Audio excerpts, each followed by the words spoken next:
Hello students, कैसे हैं आप सब। आई होप सब बढ़िया होंगे, खूब अच्छे से पढ़ाई कर रहे होंगे।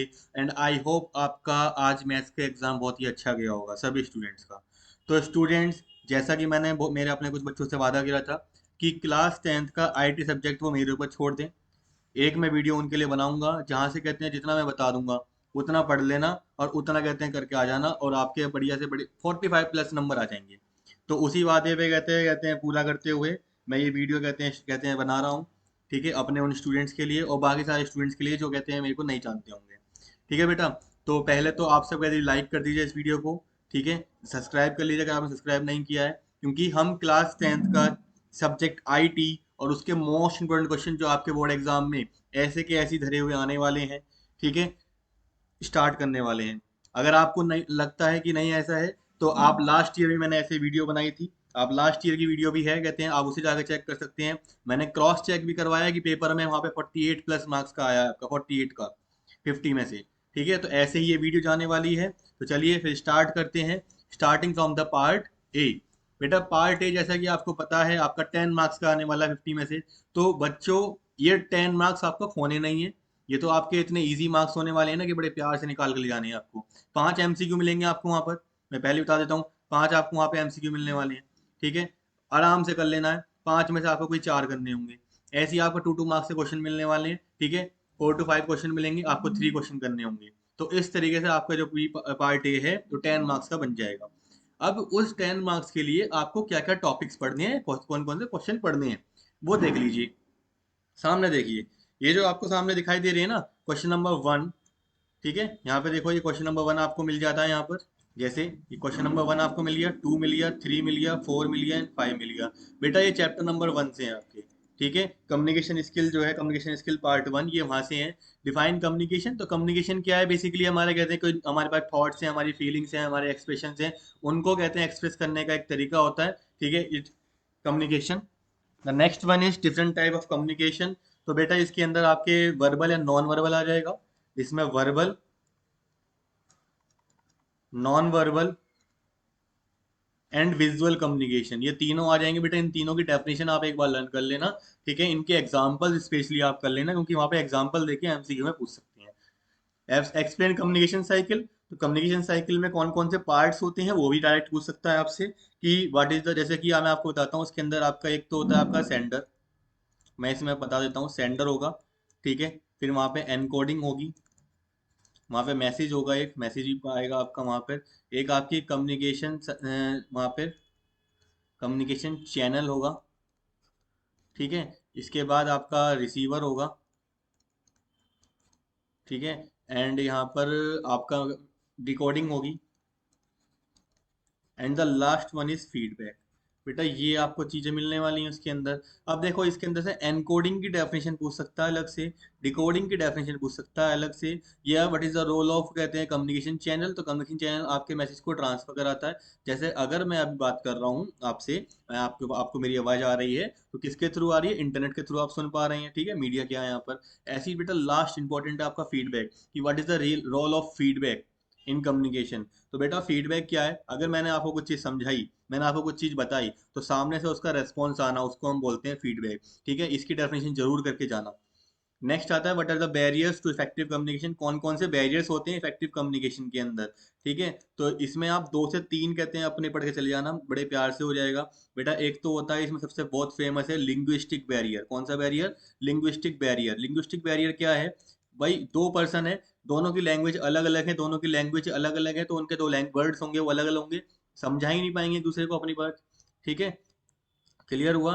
दूसरा होता है साइकोलॉजिकल बैरियर। साइकोलॉजिकल बैरियर क्या है कि पहले से ही कहते हैं हम अपने माइंड में किसी पर्सन के लिए बना के रख लेते हैं कोई थॉट्स। ठीक है, तो इस तरीके से आप 2 से 3 यहाँ पे करके चली जाइएगा। मैकेनिकल बैरियर आता है। मैकेनिकल बैरियर फॉर एग्जांपल, अगर मैं अभी आपको कुछ चीज़ समझा रहा हूँ, यहाँ पे मेरी वॉइस ब्रेक हो जाती है। ठीक है, तो आपका वो चीज़ शूट हो गया वॉइस ब्रेक डाउन वाला, और वो आपके पास चला गया। हो सकता है मैंने कोई मैसेज वहाँ पे आपको डिलीवर कर दिया हो इंपॉर्टेंट, लेकिन वो पर्सन समझ ही नहीं पाया होगा। क्लियर हुआ इस तरीके से। अच्छा नेक्स्ट है explain any 7 C of communication. बेटा 7 C ऑफ कम्युनिकेशन में बहुत इंपॉर्टेंट है, यहाँ से एमसीक्यू टाइप का क्वेश्चन भी बनता है और एक्सप्लेन एनी 2 C भी पूछते जाए। तो आपको सातों के साथ सी जो हैं, एक तो बेटा पहले सभी सी की कहते हैं फुल फॉर्म पता होनी चाहिए। ठीक है, पहली चीज। ठीक है, यहाँ से बहुत इंपॉर्टेंट क्वेश्चन होता है। कैसे पूछेगा, एमसीक्यू दे देगा कि which of the following is not a part of the 7C। चार ऑप्शन दे देगा, कोई तीन ठीक होंगे, एक गलत होगा। इस टाइप से पूछ सकता है। तो आपको पहले तो नाम पता होने चाहिए। अगर आप डेफिनेशन भी नहीं कर पा रहे हैं इनकी, तो आपको एटलीस्ट इनके नाम पता होने चाहिए। क्लियर हुआ? चैप्टर नंबर 1 से इतना कर लेना। अच्छा, चैप्टर नंबर 1 में एक पार्ट हो रहा था आपका ग्रामर वाला पार्ट, और मेरे सभी बच्चों ने कहते हैं अपना इंग्लिश का पेपर बहुत अच्छे से करा होगा। इतनी इंग्लिश तो आपको आती है, मुझे पता है बेटा, आप बड़े प्यार से वहां से कर लोगे। बाकी मैं एक चीज बता देता हूँ, एक इंपॉर्टेंट क्वेश्चन बता देता हूँ कि आप वहां से क्या कर लेना, type of sentences. Type of sentence वाला बेटा क्वेश्चन कर लेना, कितने टाइप के सेंटेंसेस होते हैं, डिक्लेरेटिव, इंपेरेटिव, ठीक है, इस टाइप से क्वेश्चन जो जो होते हैं आपके चारों, उनके एग्जांपल्स कर लेना। बस एक ये क्वेश्चन बहुत है। ठीक है, बाकी आपको इतनी इंग्लिश आती है। ठीक है, चलो आगे बढ़े फिर। What is stress and stress management. Stress क्या है? तनाव। ठीक है, और स्ट्रेस मैनेजमेंट क्या है? उस तनाव से, उस टेंशन से बाहर निकलने के रिश्ते। बहुत सारे तरीके हो सकते हैं, हर बच्चे का अपना होता है, हर स्टूडेंट का अपना होता है, हर स्थान का अलग होता है। कोई जॉगिंग करता है, कोई मेडिटेशन करता है, कोई सॉन्ग सुनता है, कोई कहते हैं, ठीक है, इस तरीके से कोई एक्सरसाइज करते हैं, हिट द जिम करते हैं। Next is define self management.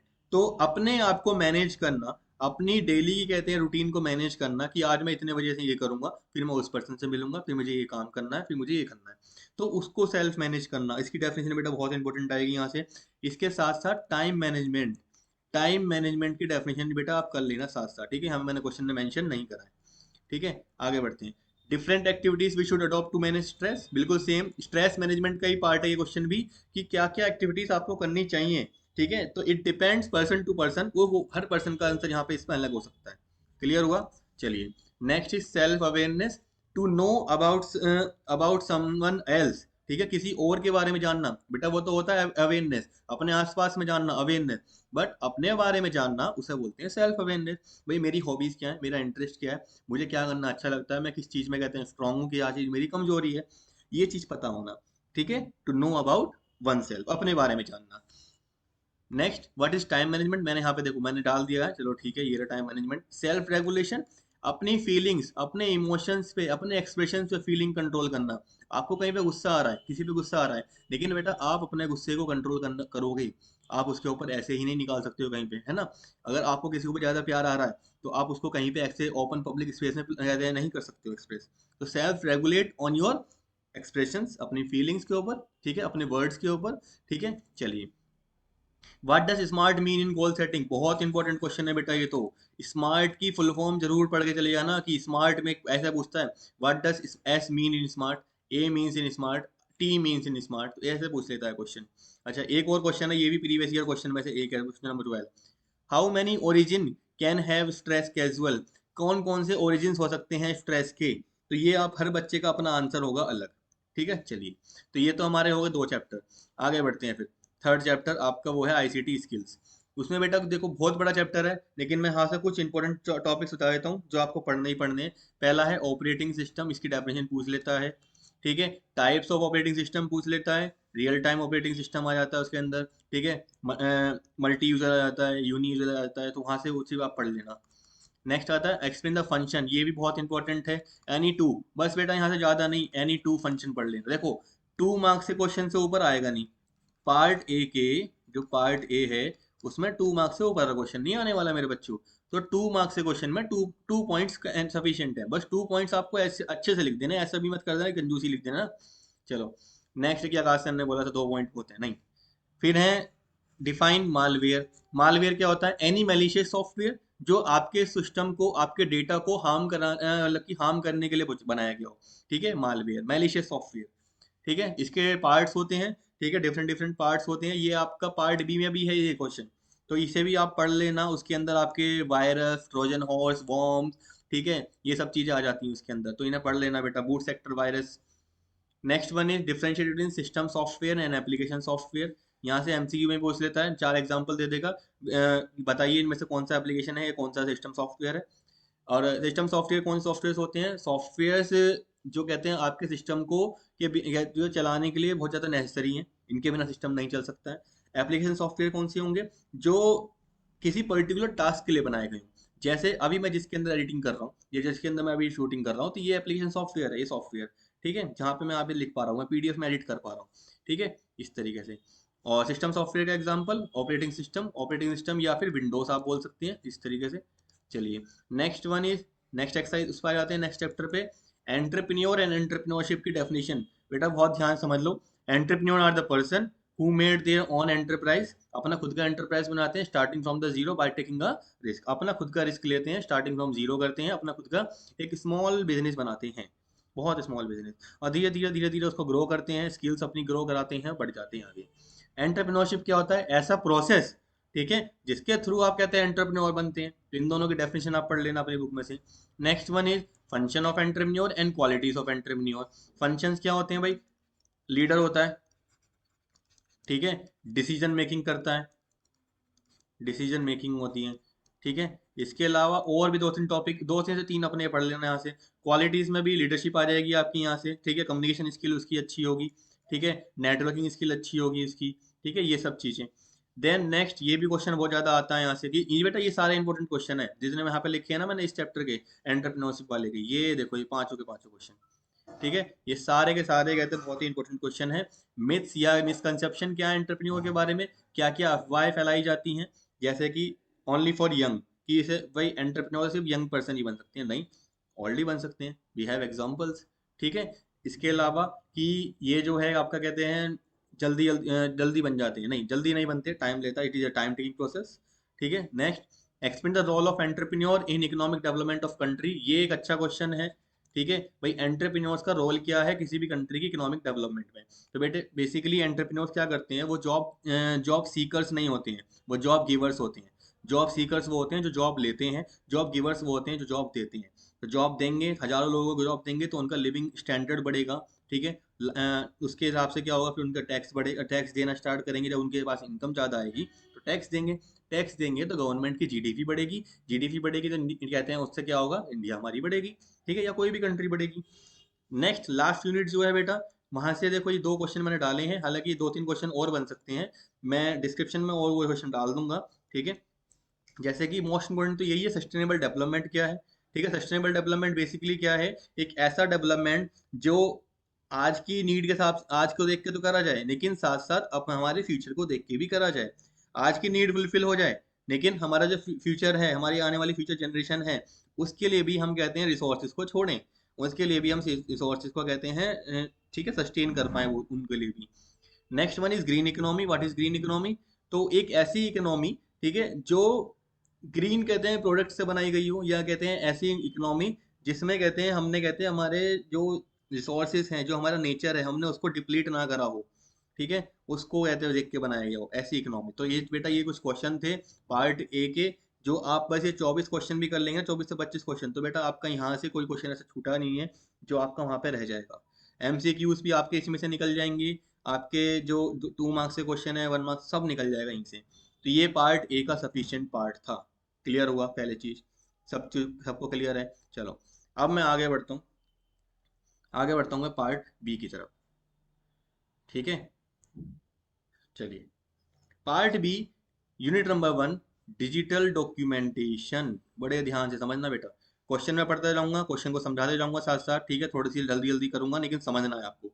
अगर आपकी बुक की लैंग्वेज थोड़ी सी हार्ड है तो आप यहाँ से स्क्रीनशॉट ले सकते हैं, ठीक है, बड़े प्यार से। चलिए what is a style? Style क्या है? मोस्ट इंपॉर्टेंट क्वेश्चन है इस चैप्टर का, ठीक है। तो style is a set of pre defined formatting action that can be applied in a word processor document. तो स्टाइल बेसिकली क्या है? प्री डिफाइंड फॉर्मेटिंग ऑप्शंस होते हैं जिसके थ्रू आप कहते हैं किसी भी सेटिंग को बड़े प्यार से कहते हैं आप लगा सकते हो किसी भी अपने डॉक्यूमेंट के अंदर। When you apply a style, you apply a whole group of format at the same time। जब आप किसी स्टाइल को अप्लाई करते हैं तो आप पूरी पूरी सेटिंग को अप्लाई करते हो इस एक सेम टाइम पर। इसमें यहाँ पे कुछ एग्जांपल्स आएंगे, क्या क्या आप लगा सकती हो, लिखना या नहीं लिखना आपके ऊपर है, ठीक है। अच्छा, सेकंड आता है डिफरेंट टाइप ऑफ स्टाइल। यहाँ से और इम्पोर्टेंट क्वेश्चन आता है, क्योंकि यहाँ के ना बच्चे स्टाइल पढ़ के चले जाते हैं लेकिन स्टाइल की कैटेगरीज नहीं पढ़ते। तो यहाँ से एमसीक्यू के क्वेश्चन जरूर बनते हैं, कुछ बने ना बने एमसीक्यू क्वेश्चन आपको जरूर मिल जाएंगे। लास्ट ईयर बेटा 2 से 3 क्वेश्चन आए थे यहाँ से इसी में से ही, ठीक है। चलो जैसे पहली कैटेगरी है पेज स्टाइल। तो बेटा इसके अंदर सिर्फ वही ऑप्शंस मिलेंगे जो पेज से जुड़े हुए होंगे। तो आपको देखो पेज से जुड़े हुए क्या होते हैं ऐसे याद करना है, पेज से जुड़ा हुआ हेडर होता है, फुटर होता है, पेज का बॉर्डर हो जाएगा, पेज का बैकग्राउंड हो जाएगा। क्लियर हुआ? तो इस तरीके से 3 4 हो गई, टेबल बना लीजिएगा इसके। नेक्स्ट होता है पैराग्राफ। तो पैराग्राफ में जुड़ा हुआ क्या होता है, वही पैराग्राफ का कहते हैं टैब स्टॉप, ठीक है। जैसे यहाँ पे देखो ये जो आपका आ रहा है इतना स्टार, ठीक है। लाइन स्पेसिंग, कितनी लाइन स्पेस, जैसे यहाँ पे देखो ये होती है लाइन स्पेसिंग आपकी, ठीक है। बॉर्डर्स, ठीक है, जब मैंने इसका बॉर्डर बना दिया ऐसे, मैंने इसका बॉर्डर बना दी चारों तरफ से, ठीक है, इस तरीके से। और टेक्स्ट अलाइनमेंट भी रहेगा कि अलाइनमेंट किधर से, ये सारे सारे लेफ्ट अलाइंड है इस तरीके से। देन कैरेक्टर, तो कैरेक्टर में तो बहुत सिंपल है, बोल्ड, इटैलिक और अंडरलाइन, ये तीन चीज तो पहले कर लो। फॉन्ट का साइज कर लो, फॉन्ट का साइज कर लो, फॉन्ट का टाइप कर लो, फॉन्ट हो गया, फॉन्ट का साइज हो गया, बोल्ड, इटैलिक, अंडरलाइन हो गया, ठीक है। नेक्स्ट आते हैं फ्रेम स्टाइल। तो फ्रेम्स क्या होते हैं बेटा, फ्रेम्स पैराग्राफ की तरह ही होंगे, ठीक है। तो उसके, लेकिन उसके अंदर पिक्चर्स भी आ सकती हैं आपकी, टेक्स्ट फ्रेम भी हो सकते हैं, दोनों हो सकती हैं। तो रैपिंग टाइप, आपने कैसे उसे रैप करा है, ठीक है। इसके अलावा बॉर्डर्स, उसके बैकग्राउंड्स एंड कॉलम्स।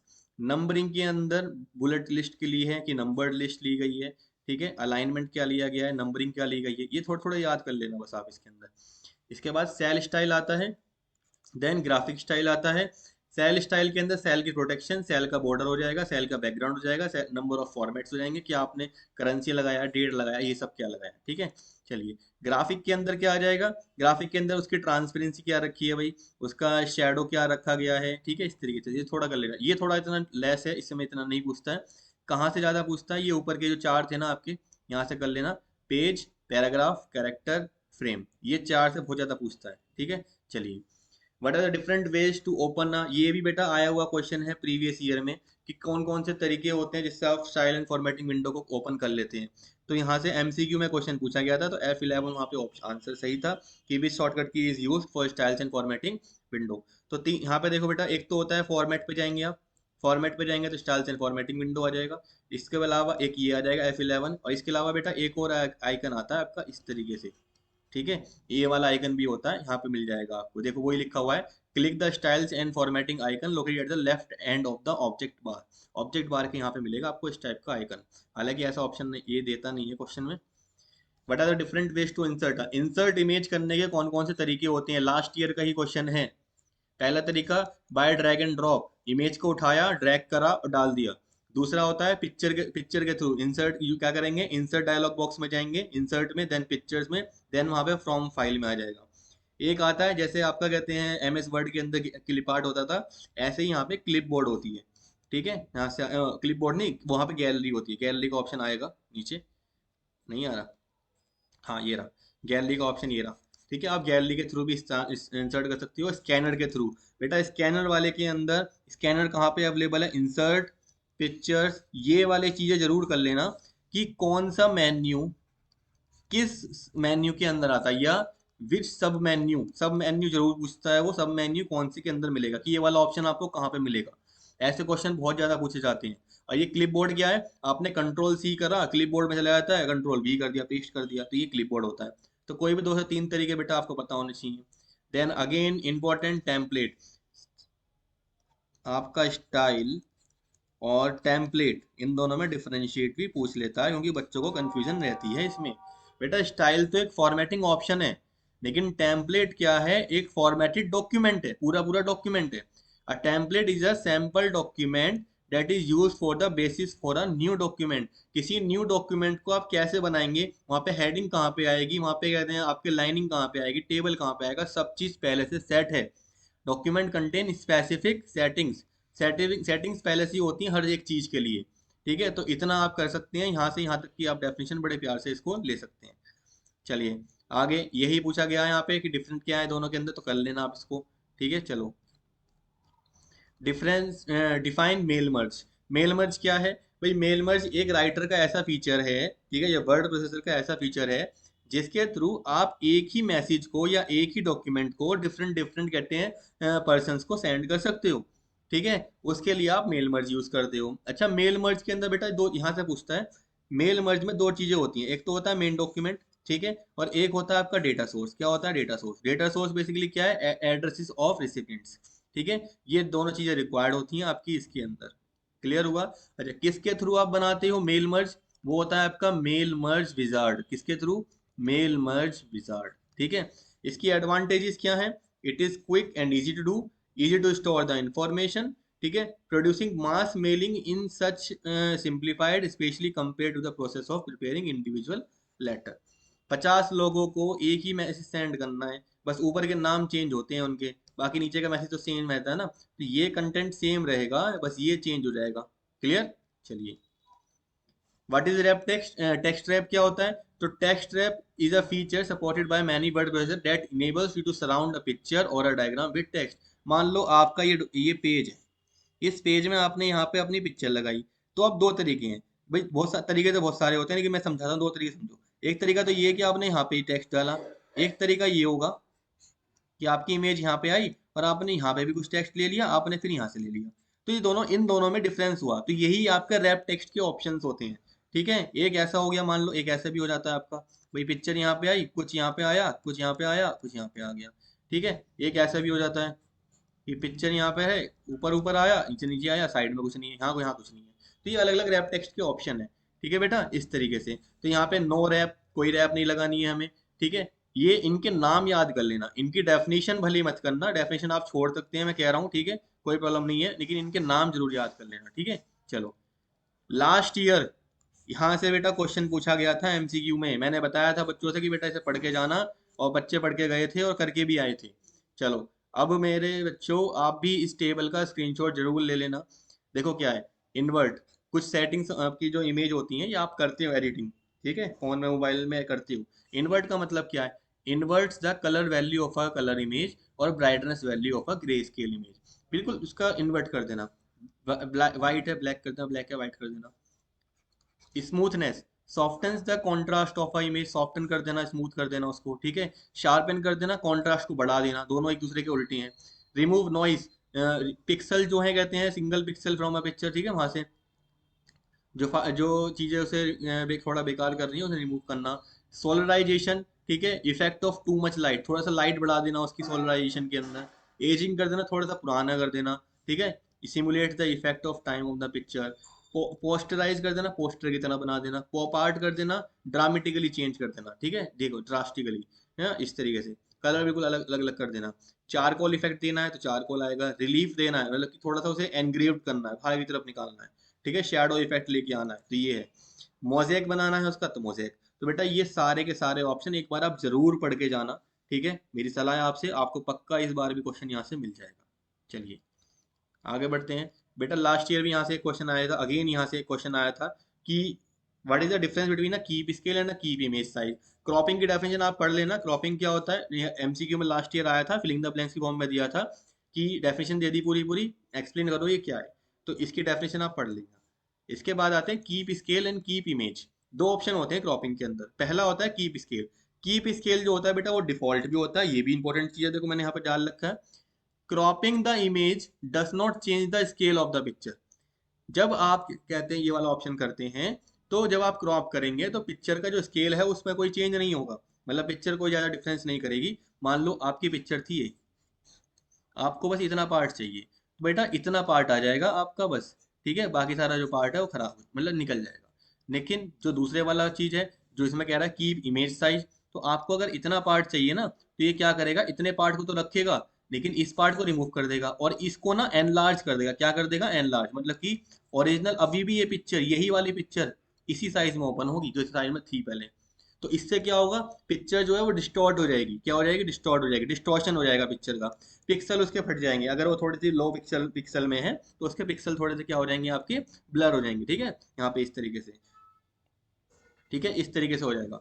अच्छा, इसके अलावा बेटा एक चीज मैंने यहाँ पे और चीज डाली है, ये चार डेफिनेशन है, इनको जरूर पढ़ लेना, इंपॉर्टेंट है बहुत ज्यादा। किसी भी ग्राफिक, किसी भी पिक्चर के जुड़ी हुई ये चार डेफिनेशन आती हैं।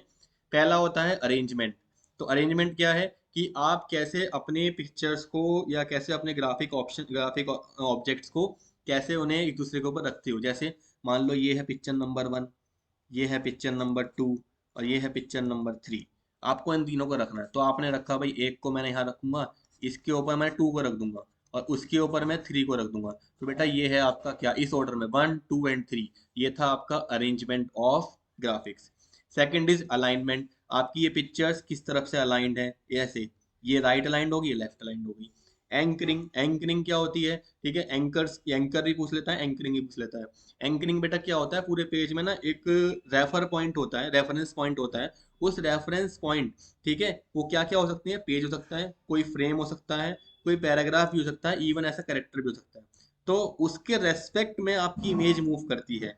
फॉर एग्जाम्पल, अगर आपने ऐसा पेज लिया और आपने पेज में कहा कि मुझे ये पिक्चर यहीं पे चाहिए, तो बेटा वो वहीं पे फिक्स रहेगी। आपने कहा कि मुझे ऐसा पैराग्राफ चाहिए, मेरा ये पैराग्राफ है, उस पैराग्राफ के नीचे चाहिए, तो जैसे जैसे पैराग्राफ बढ़ता जाएगा तो ये पिक्चर नीचे की तरफ बढ़ती जाएगी। तो ये ऐसा पैराग्राफ हो गया। ऐसा कैरेक्टर है तो कैरेक्टर की तरह आप उसे मूव कर सकते हैं। तो ये चारों डेफिनेशन आप यहाँ से पढ़ लेना। टेक्स्ट रैप की तो ऊपर हो गई थी, एंकरिंग, अलाइनमेंट एंड अरेंजमेंट। ठीक है बच्चे, कंफ्यूज नहीं होना है, बहुत सिंपल सिंपल डेफिनेशन है आपकी, यहाँ से आप इनका यूज कर सकते हैं। चलिए, इसके अलावा बेटा मैंने यहाँ से ना एक चीज यहाँ से निकाली है, देखो आपको जहाँ पे भी ऐसे बोल्ड में मिल जाए समझ लेना, बहुत इंपॉर्टेंट है। ये मैंने बोला है, यहाँ पे मैंने क्या डाला है, you can find where you can find alignment, arrange, wrap and anchor. ये चारों ऑप्शन आपको कहाँ मिलेंगे? ये मिलेंगे आपको बेटा फॉर्मेट मेन्यू के अंदर। भाई मैंने आपको पहले ही बता दिया है, सब मेन्यू या मेन्यू, किस मेन्यू के अंदर कौन सा ऑप्शन आपको मिलेगा सेटिंग का, या कौन सा आपकी ये पार्ट मिलने वाला है। इस पे क्वेश्चन 100% आते हैं, समझ लो इस चीज को। तो सारे ऑप्शन उठा लेना, एक टेबल बना लेना, भाई ये वाला यहाँ मिलता है, ये वाला यहाँ मिलता है, इस तरीके से इस पे जरूर क्वेश्चन करके जाना। क्लियर? चलिए, आ जाते हैं अपनी next unit, unit number 2, digital spreadsheet. Digital spreadsheet बेटा बहुत छोटा टॉपिक है, बहुत छोटा चैप्टर है। ठीक है, हालांकि डेफिनेशन थोड़ी बहुत इंपॉर्टेंट है इसके अंदर, ठीक है, लेकिन चैप्टर बहुत छोटा है। देखो पहला क्या है, डेटा कंसोलिडेशन। डेटा कंसोलिडेशन क्या होता है? बेसिकली मान लीजिए मेरे पास दो स्प्रेडशीट है, क्या है, दो स्प्रेडशीट, यहाँ पे कुछ डेटा है, ठीक है, कॉलम्स की, यहाँ पे कुछ डेटा है मेरे पास। मुझे क्या करना है बेटा, इन दोनों डेटा को मर्ज करना है। इन दोनों डेटा को क्या करना है, मर्ज करना है एक साथ। ठीक है, और इसमें तो मान लीजिए 1 थी और ये 2 थी, और ये वाली मेरी क्या हो गई, मास्टर टेबल हो गई। क्या हो गई? मास्टर स्प्रेडशीट हो गई, मास्टर टेबल। तो इस तरीके से इन इसमें इन दोनों का डेटा इसमें आ जाए तो उसे हम क्या बोलते हैं, डेटा को कंसोलिडेट करना। तो data consolidation refers to the collection and integration of data from multiple sources into a single destination. इतनी डेफिनेशन भी सफिशिएंट है आपकी। क्लियर हुआ? ठीक है। अच्छा, अब ये कहाँ मिलता है, ये जरूरी है, कौन से ऑप्शन में जाके मिलेगा डेटा कंसोलिडेशन? ठीक है, अगेन कर लेना यहाँ से, ठीक है ये। चलिए, इंपॉर्टेंट है। नेक्स्ट है what if scenario. What if scenario क्या होते हैं बेटा? व्हाट इफ सिनेरियो क्या होते हैं? आपके टूल्स होते हैं, ठीक है, व्हाट इफ क्वेश्चन का ये पार्ट होते हैं। हर एक सिनेरियो, फॉर एग्जांपल एक कंपनी है, कार सेलिंग कंपनी है, ठीक है, उन्होंने अपना डेटा बना रखा है कि भाई मेरा जनवरी के लिए इतना है, ठीक है, मार्च के लिए इतना है, मेरे अगर इतनी सेल हो जाएगी तो मेरा इतना हो जाएगा। अब मैं चाहता हूँ कि वो अलग अलग ना बना के वो एक ही जगह पे बना दे, ठीक है, वो एक ही जगह पे एक ही कॉलम में लगा दे यहाँ पर। तो वो वहाँ पे सिनेरियो का इस्तेमाल करेंगे कि अगर मैंने कहते मेरी सेल इतनी होती है, 100 हो जाती है तो मेरा प्रॉफिट इतना होगा, अगर मेरी सेल 50 होती है तो मेरा प्रॉफिट इतना होगा। तो वो एक जगह पे ही अपने सिनेरियो देख सकते हैं हर मंथ के लिए, हर कंडीशन के लिए। क्लियर हुआ?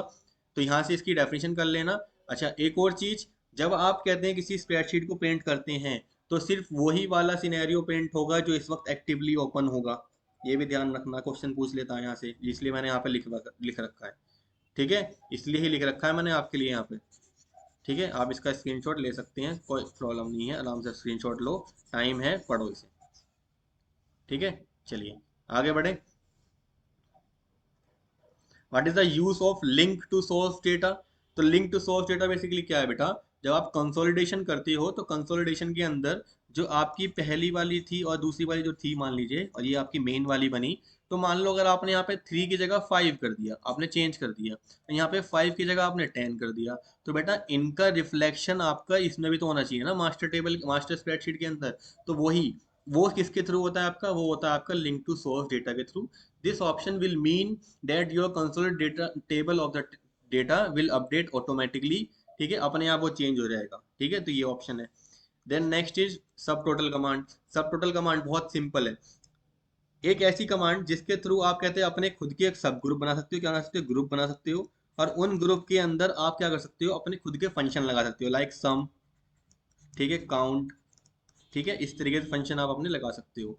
ठीक है, क्लियर हुआ? सब टोटल कहाँ पे आएगा, किस ऑप्शन के अंदर कहाँ पे आएगा, वो जरूर कर लेना।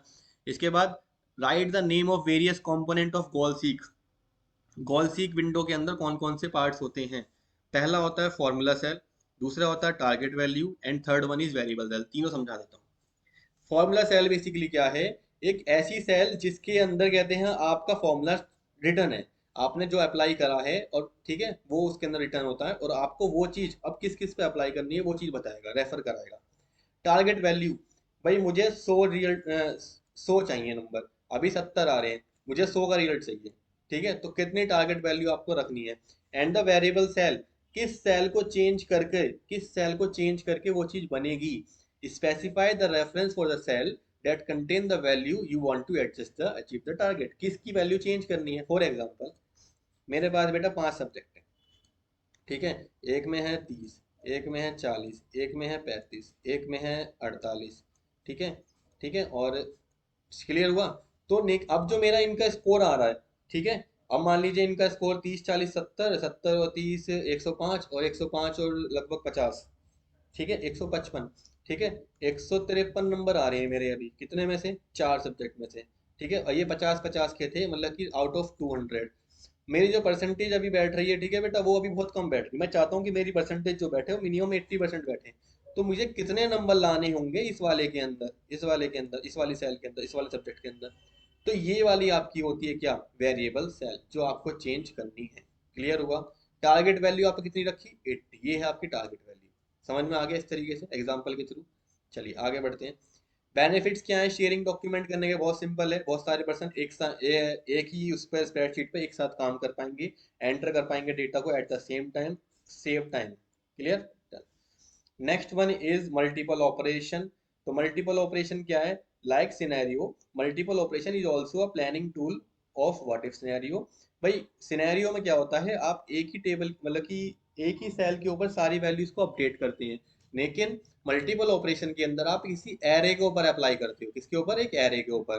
ठीक है, फॉर एग्जाम्पल 30 40 50 60, तो अगर आपने कहीं पे सिनेरियो लगाया था तो वहां पे 30 के लिए अपडेट होगा 40, मतलब ऐसे होता था। तो किसी एक वैल्यू पे अप्लाई होगा, लेकिन यहाँ पे क्या है, आपने इसके लिए भी कर सकते हो, आप सबके लिए एक साथ कर सकते हो। ठीक है, सबके लिए एक साथ। तो इसकी डेफिनेशन कर लेना, ज्यादा इंपॉर्टेंट नहीं है हालांकि ये। चलिए फिर आगे बढ़ते हैं। मोस्ट इंपॉर्टेंट है गोल सीक। ठीक है, तो goal seek is basically used when our output or target value is fixed. बेटा इसे रिवर्स कैलकुलेशन भी बोलते हैं। मतलब कि देखो होता क्या है, आपके 4 सब्जेक्ट में नंबर आए, आपका 5वें नंबर आ गए, और आपकी इतनी परसेंटेज बन गई, ये तो था बिल्कुल calculation, simple calculation, pure calculation. But आपके 4 सब्जेक्ट में नंबर आ गए हैं, आपको 80 का स्कोर करना है, कितने लाने पड़ेंगे 5वें में, ये होती है reverse calculation. When you fix the target first, target पहले फिक्स करना पड़ेगा, फिर वो बताएगा आपको कि भाई कितने आपको कितने नंबर लाने हैं। क्लियर हुआ, इसे बोलते हैं गोल सीक। चलिए आगे बढ़ते हैं फिर। 3 चीजें मैंने यहाँ पे डिस्कस कर ली थी, पहली फॉर्मूला, टारगेट एंड वेरिएबल, इन्हें पढ़ लेना। Next is record change. ठीक है, रिकॉर्ड चेंज क्या होता है, रिकॉर्ड चेंज होता है एक ऐसा फीचर जिसके थ्रू जो भी चेंजेस आपकी किसी स्प्रेडशीट के अंदर होते हैं वो उसको रिकॉर्ड कर लेता है। Calc has a feature to track what data was change when the data was made, किसने करा, कब करा, कौन सी सेल के अंदर करा, वो सब चीजें। क्लियर हुआ। ये देखो बेटा, ये ऑप्शन फिर से मैंने यहाँ पे डाल दिया है, कैसे करेंगे, एडिट के अंदर, चेंजेस के अंदर जाके रिकॉर्ड के अंदर। क्लियर। अच्छा, जो रिकॉर्ड चेंज होते हैं उसमें जो सेल्स होती हैं ना वो कुछ इस तरीके से हो जाती हैं, ध्यान समझ लेना। डॉट जो होता है, मान लो ये सेल है आपकी चेंज हुई है, तो ये पूरा रेड कलर की हो जाएगी, अलग कलर चेंज हो जाएगा इसका, और यहाँ पे डॉट आ जाएगा आपका, यहाँ समझ लेना इसको। ठीक है। Next one is comment. Comment क्या होते हैं, Calc automatically adds to any recorded change, अगर आपने कोई भी चेंज करा है तो कैलसी अपने आप बेटा उसके अंदर एक बबल आउट कमेंट डाल देता है येलो कलर का, जिसके थ्रू वो बताता है कि ये वाली सेल फ्रॉम 9 to 14 चेंज हुई है, इस टाइम पे हुई है by the person this. Clear. तो कमेंट के ऊपर क्वेश्चन आ जाता है कि कमेंट क्या होता है, कमेंट का पर्पस क्या है। नेक्स्ट, अच्छा इसमें एक और चीज बेटा, गोल्सी का आया था ना, गोल्सी के साथ आप लोग ना इसमें सॉल्वर और कर लेना। ठीक है बेटा, सॉल्वर भी आता है, डिफरेंशिएट बिटवीन कॉल्सिक एंड सॉल्वर।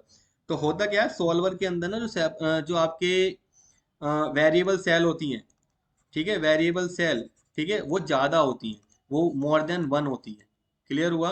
और इसके अंदर जो सेटिंग्स हैं, सेटिंग्स हैं वो भी ज़्यादा होती हैं।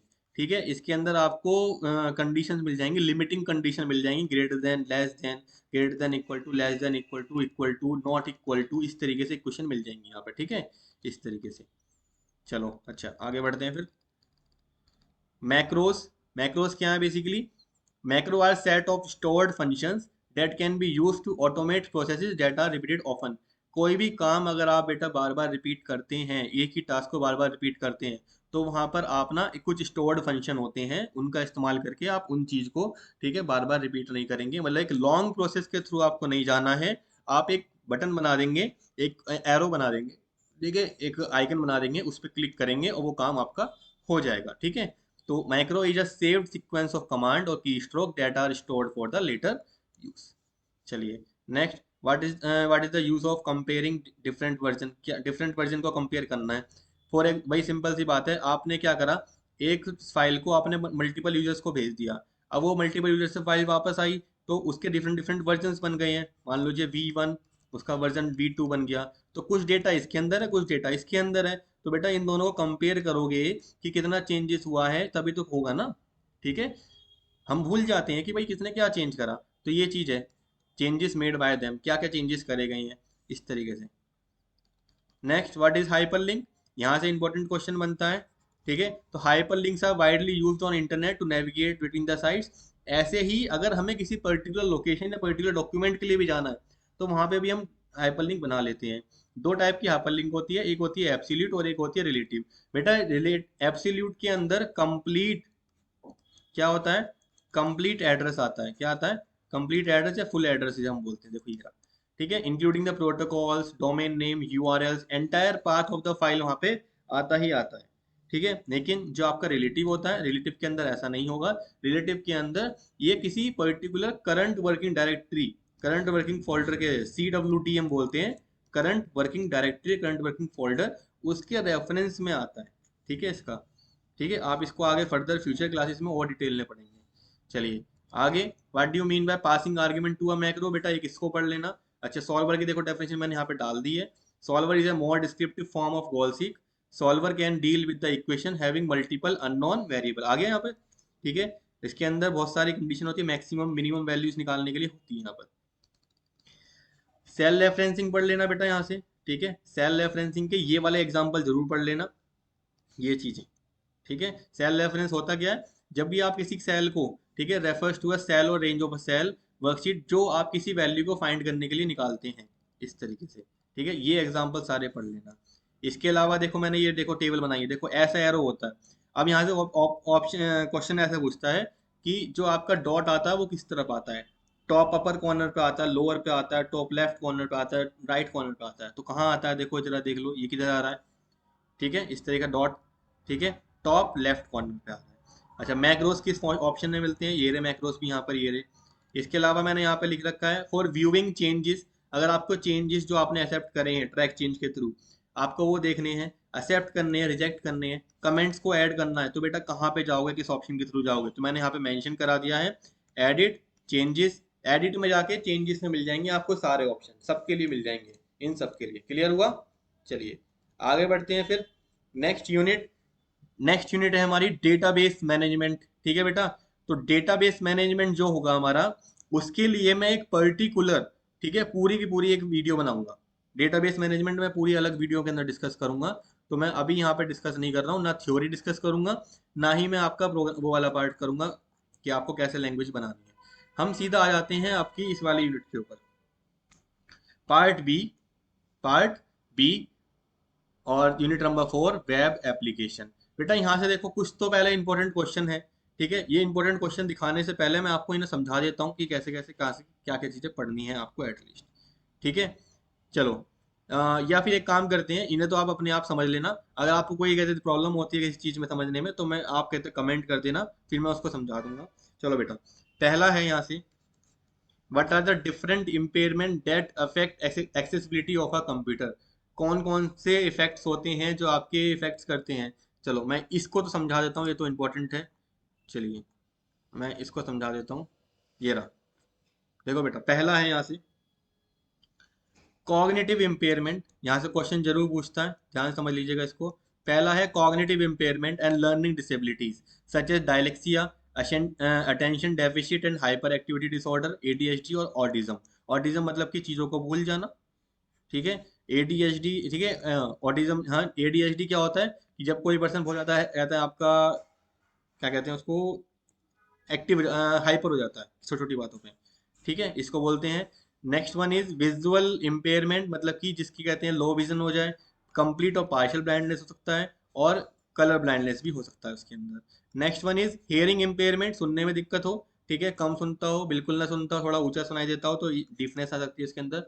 And the last one is, fourth one is motor or dexterity impairment, जिसके अंदर paralysis, cerebral palsy, carpal tunnel syndrome and repetitive strain injury, RSI इसको हम बोलते हैं, RSI, और इसे बोलते हैं CTS, ठीक है, कैरपल टनल सिंड्रोम। ठीक है, तो बेटा ये चारों पॉइंट्स आप इसका स्क्रीनशॉट ले लीजिए, ये बहुत सिंपल से लैंग्वेज में है, आप इनको जरूर पढ़ के जाना। क्लियर हुआ? चलिए, अब अपने उस पर आ जाते हैं। क्लियर हुआ तो यहाँ से आपका ये हो गए, चार आपको पढ़ लेनी है, चारों कर लेंगे आप।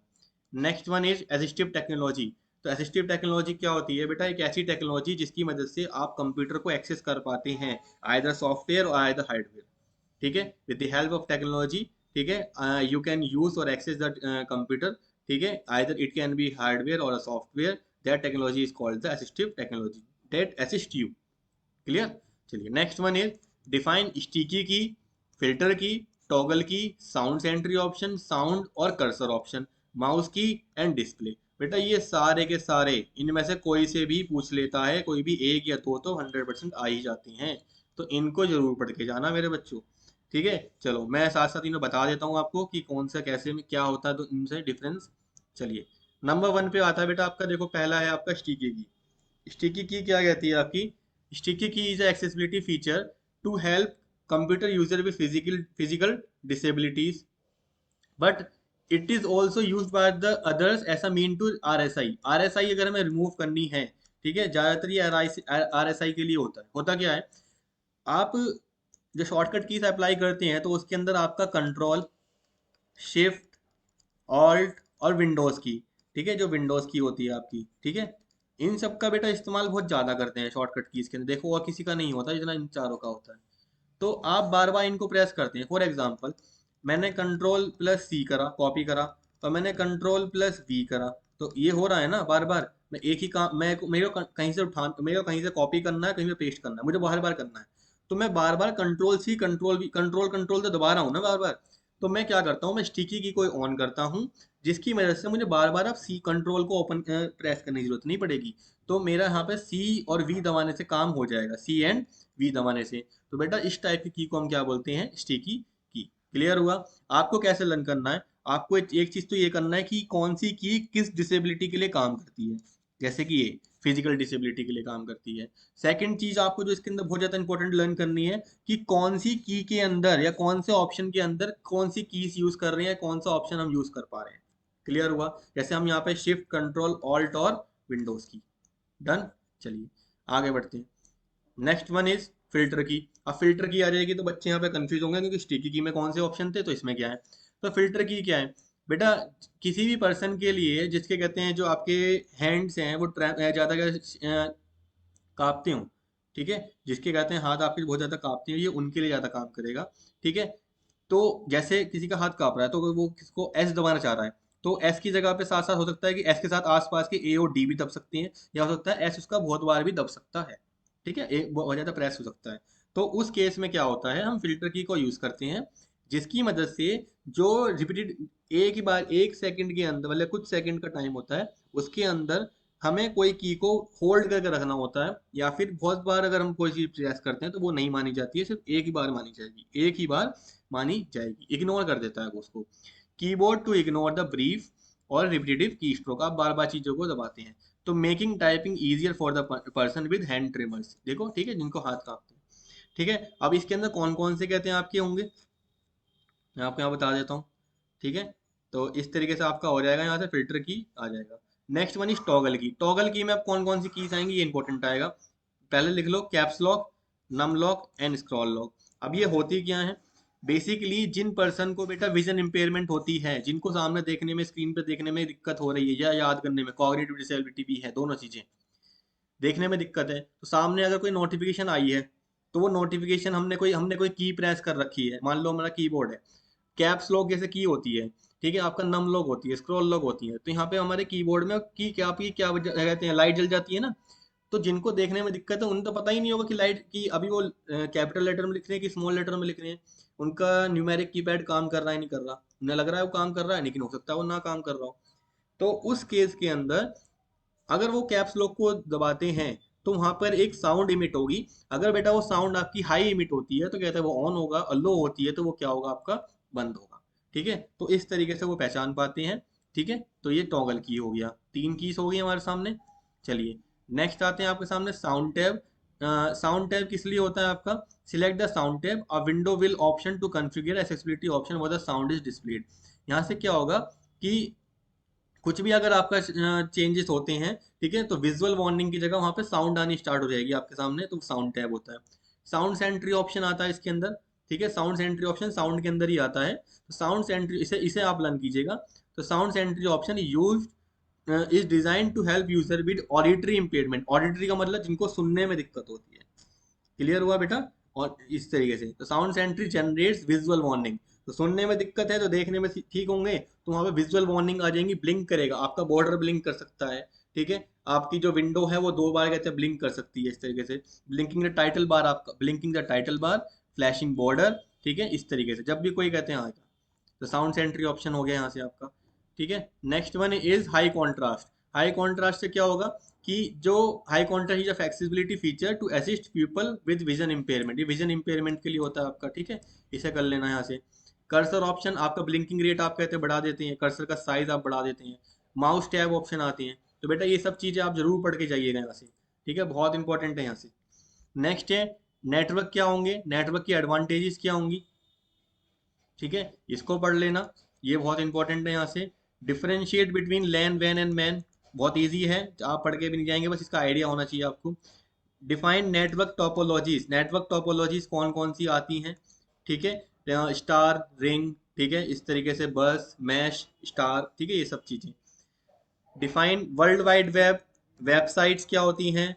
वेब ब्राउजर क्या होता है, वेब ब्राउजर की डेफिनेशन बहुत इंपॉर्टेंट है, पूछ लेते हैं। डीएनएस की पूछ लेते हैं, वेब सर्वर्स की पूछ लेते हैं, यूआरएल्स की पूछ लेते हैं। व्हाट इज यूआरएल पूछ लेना, वेब सर्वर जरूर कर लेना, एंड वेब ब्राउजर ये जरूर कर लेना। चलिए, आईएसपी इंटरनेट सर्विस प्रोवाइडर, ठीक है, लाइक एयरटेल जियो, ठीक है, वोडाफोन, ये आपको इंटरनेट प्रोवाइड करा रहे हैं, आईएसपी हैं ये आपके। ठीक है, next one is web portal. ठीक है, एक ऐसी वेबसाइट जो आपके लिए कहते हैं पर्टिकुलर डिजाइन करी गई हो, जहाँ से आप मल्टीपल वेबसाइट्स या मल्टीपल एक्सेस कर सकती हो। ठीक है, then most important TCP IP and UDP IP. TCP IP क्या होगा? Transmission control protocol, internet protocol, जिसके अंदर आप किसी मैसेज को बेटा मैसेज किसकी फॉर्म में करते हैं, पैकेट्स की फॉर्म में। किसकी फॉर्म में? पैकेट्स की फॉर्म में। अच्छा, टीसीपी आईपी बेटा क्या होता है आपका? रिलायबल होता है, मतलब कि आप इसके ऊपर डिपेंड कर सकते हैं कि मैसेज आपका पहुंचेगा ही पहुंचेगा। ठीक है, थोड़ा सा स्लो होता है ये आपका। यूडीपी आईपी क्या होता है? User datagram protocol, user datagram protocol, internet protocol. ठीक है, इसमें क्या होगा बेटा, आपके सेशंस की फॉर्म में आता है। किसकी फॉर्म में आता है? सेशंस की फॉर्म में आता है। ठीक है, 1 मिनट के सेशन, 40 सेकंड के सेशन। अच्छा, इसमें ये नॉट रिलायबल होता है, रिलायबल नहीं है। ठीक है, अच्छा, ये फास्ट होता है, इसमें फास्ट स्पीड चाहिए इसको करने के लिए। ठीक है, क्लियर हुआ इस तरीके से। Next are the networking devices like modem, modulator and demodulator. ठीक है, which converts the digital signal into analogue signal and vice versa, analogue to digital. ठीक है, then switch, bridge, gateway, router and hub. ठीक है बेटा, ये सब जरूर पढ़ के जाना। स्विच क्या काम करता है? अच्छा, स्विच से पहले मैं हब को पढ़ा देता हूँ कि हब क्या करता है। Hub is use to connect all the devices in the network. सभी डिवाइसेज को अगर आपको कनेक्ट करना है तो एक बॉक्स होगा, उसके अंदर आपके यहाँ पे आपके पोर्ट्स होते हैं इस तरीके से, और आपको यहाँ पे मशीन आपने कनेक्ट कर दी, चार आपने कंप्यूटर अपने कनेक्ट कर दिए, ये हो गया हब। अगर आपने इससे मैसेज सेंड करा तो वो सबके पास जाएगा। किसके पास जाएगा? सबके पास, message to all. But switch अगर आप यूज करते हैं तो बिल्कुल सेम ऐसी वो रहेगा उसका सिस्टम। बट स्विच के अंदर आपने जिसके लिए भेजा 1 से आपने 4 के लिए भेजा है, तो सीधा 4 के पास ही जाएगा। स्विच के अंदर वो क्या होता है? स्मार्ट होता है। क्लियर हुआ? चलिए, नेक्स्ट वन इज ब्रिज। बेटा ब्रिज क्या होगा? मान लीजिए आपके पास दो नेटवर्क हैं, एक नेटवर्क ये है, एक नेटवर्क ये है, इसके अंदर बहुत सारे सिस्टम है, इसके अंदर बहुत सारे सिस्टम है। तो जब दोनों के अंदर, ये नेटवर्क ए, ये network B, networks with same protocols, networks with same protocol uses the bridge to communicate. तो यहाँ पे क्या यूज होगा, ब्रिज यूज होगा, जब दोनों के अंदर क्या होंगे, सेम प्रोटोकॉल्स होंगे। अच्छा, तो फिर गेटवे क्या काम करता है भाई, गेटवे वहां पे यूज होगा जहां पे दो प्रोटोकॉल्स होंगे ए एंड बी, बट दोनों के जो प्रोटोकॉल्स होंगे वो कैसे होंगे, डिफरेंट प्रोटोकॉल्स होंगे, दोनों की डेफिनेशन डिफरेंट हो गई। क्लियर हुआ। वाईफाई एंड वाई मैक्स जरूर पढ़ के जाना बेटा, ठीक है, दोनों में डिफरेंस पूछ लेता। वाई मैक्स की फुल फॉर्म, वाई मैक्स की full form last year I थी, वाई मैक्स आया था लास्ट ईयर। अच्छा, पैकेट्स, पैकेट्स मैंने ही बताया।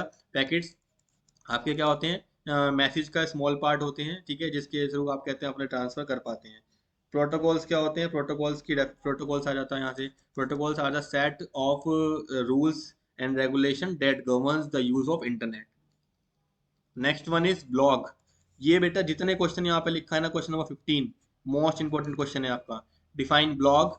ऑफलाइन ब्लॉग एडिटर क्या होता है, ठीक है, देखो ब्लॉग क्या है, आप अपने एक्सप्रेशन, आप अपनी फीलिंग्स, अपने एक्सपीरियंसेस, अपना कुछ भी आपको शेयर करना है डेटा, आप शेयर कर सकते हैं ऑनलाइन, ठीक है, वो एक पेज के ऊपर ब्लॉग हो गया। यहाँ पे आपके जो पर्सन होंगे आपको फॉलो करते हैं वो आपको देख पाएंगे, कमेंट्स कर पाएंगे, लाइक कर पाएंगे। ऑफलाइन ब्लॉग एडिटर क्या होता है, एक ऐसा एडिटर या एक ऐसा सॉफ्टवेयर जिसके थ्रू अगर आपके पास अभी इंटरनेट ना हो, लेकिन आप अभी आपने उसे टाइप कर दिया, जब भी इंटरनेट होगा वो तब अपलोड हो जाएगा।